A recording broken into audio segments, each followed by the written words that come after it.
Olá, cá estou eu novamente para mais uma segunda com artigo.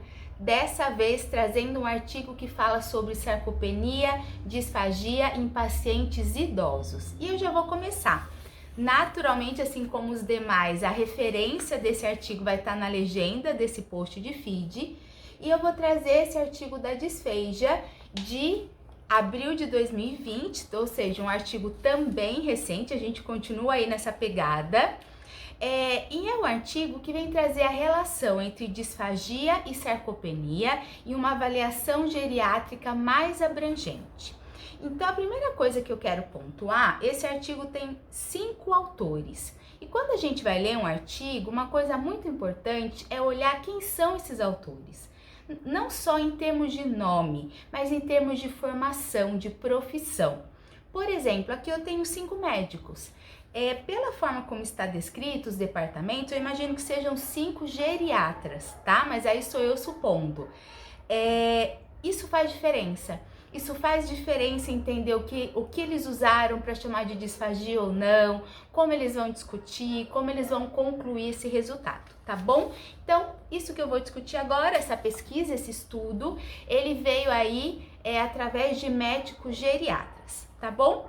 Então, eles fizeram um estudo retrospectivo que teve aí como objetivo investigar a relação entre sarcopenia e disfagia com 2 protocolos de rastreio. Ele não comenta, ele até comenta por cima que são protocolos de rastreio, mas eu quero falar com mais propriedade sobre eles, porque isso faz diferença lá no resultado final. Então, para o diagnóstico da sarcopenia, ele usou um questionário chamado SARC-F, que é um questionário de 2016 que prediz pessoas com risco de sarcopenia. Ele é um questionário validado que tem 5 itens, um total de score de 10, pontuou 4 ou mais, risco para sarcopenia. E para disfagia, o IT-10, que é aquele protocolo de rastreio publicado em 2008, que tem 10 questões, 10 perguntas, e conforme a pontuação existe o risco para disfagia. Então, a primeira observação importantíssima nesse artigo é: eu não posso ter certeza que o indivíduo tinha sarcopenia e eu também não posso ter certeza que o indivíduo tinha disfagia. Quando a gente aplica um protocolo de rastreio, ele identifica o risco para esse paciente, caso ele tenha risco de disfagia, por exemplo, ser encaminhado para uma avaliação especializada para daí concluir se ele tem ou não o diagnóstico. Então, todas as vezes que vocês me verem falando aqui, o paciente com disfagia tinha mais tal coisa, entendo que é o paciente com risco de disfagia. Por isso a observação de que eram 5 geriatras. Eu não tinha ali no grupo de autores um fonoaudiólogo fazendo avaliação de deglutição. Tudo bem? É a primeira coisa que eu quero falar.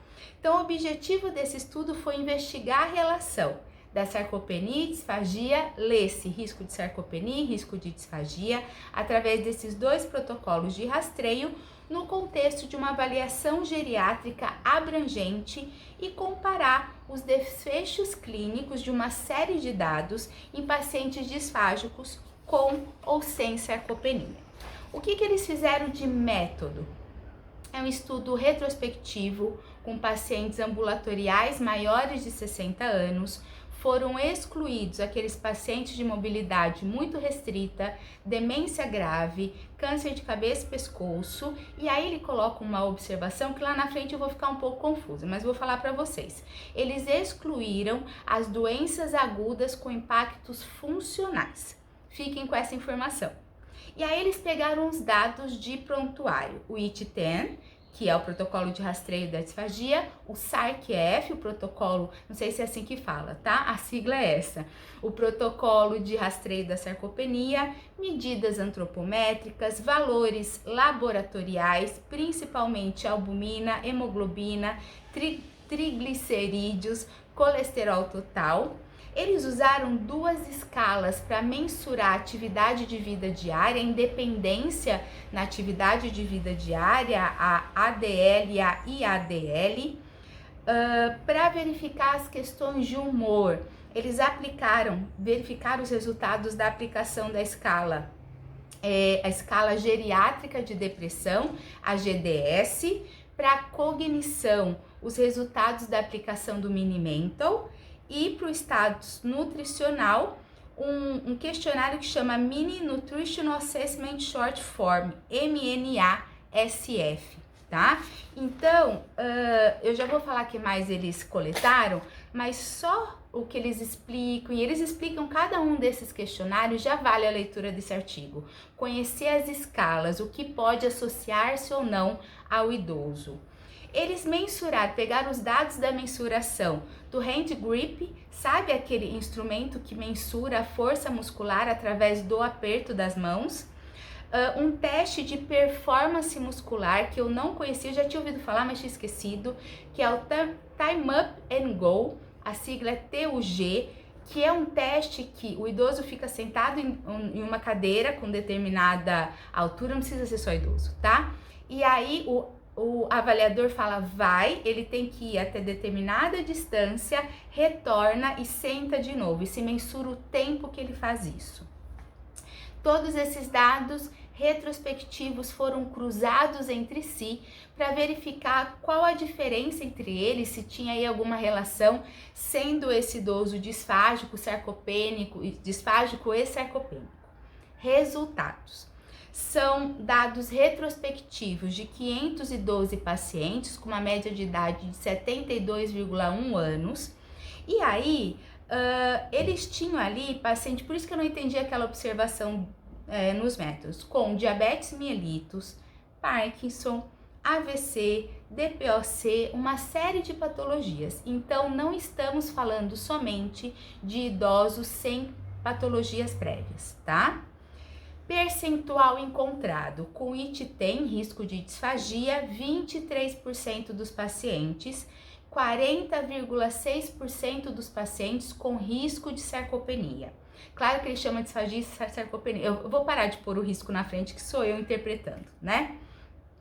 Disfagia mais sarcopenia, 16,6%, e 72,2% dos disfágicos tinham sarcopenia. Ele chama de sarcopenia a definição, que é o quê? A perda de força muscular, a redução da força muscular global, e ele mensurou isso através daquele protocolo, né, o SARC-F, e ele põe uma observação importante, era isso que eu estava aqui espiando, que é uma redução de força muscular que leva a uma redução da função muscular, de desempenho, tá bom? Vamos lá. Os pacientes com disfagia, o que eles tinham que chamava atenção, e eu vou trazer aqui só os dados com significância estatísticas. Com significância estatística, eles eram mais velhos, mais dependentes na atividade de vida diária, tinham mais sintomas depressivos e tinham menor pontuação no Mini Mental, na avaliação de cognição. A sarcopenia também foi mais presente no disfágico do que no não disfágico. Porém, na análise multivariada, ela foi uma variável independente, assim como os sintomas depressivos. Ou seja, ela também estava muito presente, não sempre correlacionada com a disfagia. Olhando a tabela, ele nem salienta tanto esses dados, tá? O disfágico tinha menor, nos exames laboratoriais, menores níveis de hemoglobina e menor força no hand grip nas mulheres, ok? Se o disfágico tinha sarcopenia, ele tinha redução da eficiência, da funcionalidade nas atividades de vida diária, redução de força, tudo com significância estatística, no hand grip, tanto para as mulheres quanto para os homens, performance muscular no Time Up and Go, naquele teste que levanta e anda, também bem menor, redução dos níveis de hemoglobina e de albumina. E aí, depois de todos esses dados, eles vêm para a discussão. A discussão é muito rica. Em que sentido? Todos os dados que eles encontraram, então achamos redução da cognição no disfágico. E aí tem literatura para essa comprovação, eles fazem outros comparativos, então vale muito a leitura desse artigo, vão atrás, tá? O que eu quero salientar da discussão? Primeira coisa que ele enfatiza muito é disfagia e sarcopenia são síndromes geriátricas que muitas vezes estão associadas. Ou seja, pode ter só disfagia, pode ter só sarcopenia, mas elas muitas vezes estão associadas.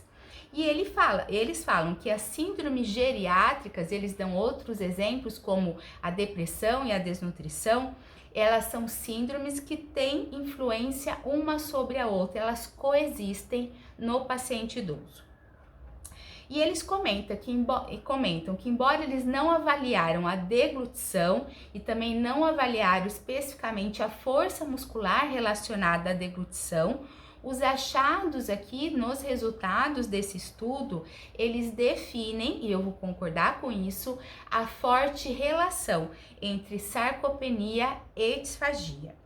E ele traz uma observação importante que a sarcopenia ela acaba afetando muito mais a fibra tipo 2, a fibra muscular tipo 2. E a gente sabe que a musculatura relacionada à deglutição, ela tem uma maior frequência da da fibra muscular tipo 2. Então aí explica e correlaciona ainda mais essas duas síndromes geriátricas. Ele comenta e faz referências que a maior correlação, o maior prejuízo, o que trouxe a maior correlação negativa quando esse disfágico tinha sarcopenia era na redução da funcionalidade da independência nas atividades da vida diária, que a prevalência, quero trazer aqui uma observação importante, a prevalência de depressão nos disfágicos, tanto com sarcopenia como sem, 66%, bem alta, né? E comenta aí também sobre a redução da cognição, lá da pontuação no Mini-Mental dos pacientes disfágicos, trazendo uma correlação importante com um estudo de literatura que compara ali, sem avaliar deglutição, pacientes com Alzheimer, a questão de cognição com a sarcopenia, e eles verificam, há uma correlação significativa entre sarcopenia e déficit de cognição. E eles concluem o quanto os resultados mostram essa correlação forte entre disfagia e sarcopenia e demonstram a necessidade de uma intervenção abrangente em disfagia, aspectos emocionais, exercícios físicos e condições nutricionais no paciente idoso. Então esse é o artigo dessa segunda com artigo, traz aí uma importante correlação que é a sarcopenia com a disfagia, a gente cada vez mais fala da disfagia sarcopênica, eles comentam isso também. É importante a gente dizer que sarcopenia ela é muito frequente no idoso, mas não é somente no idoso, e o quanto ela exige uma atuação multidisciplinar em termos de reabilitação, a disfagia sarcopênica. Eu preciso de uma colaboração, de um trabalho em conjunto da nutrição com a equipe de reabilitação, então a fisioterapia, a fonoaudiologia, falando especificamente da força muscular, dos músculos envolvidos em deglutição, e o quanto eu preciso dessas duas linhas, só a nutrição, trazendo aí todos os aspectos de retomada nutricional nesses pacientes, ou só a fonoaudiologia, fazendo exercício em termos de deglutição, não vai atingir ou tende não atingir um ganho funcional tão eficiente nesses pacientes. É necessária essa combinação. Espero que vocês tenham gostado. Até a próxima segunda com artigo.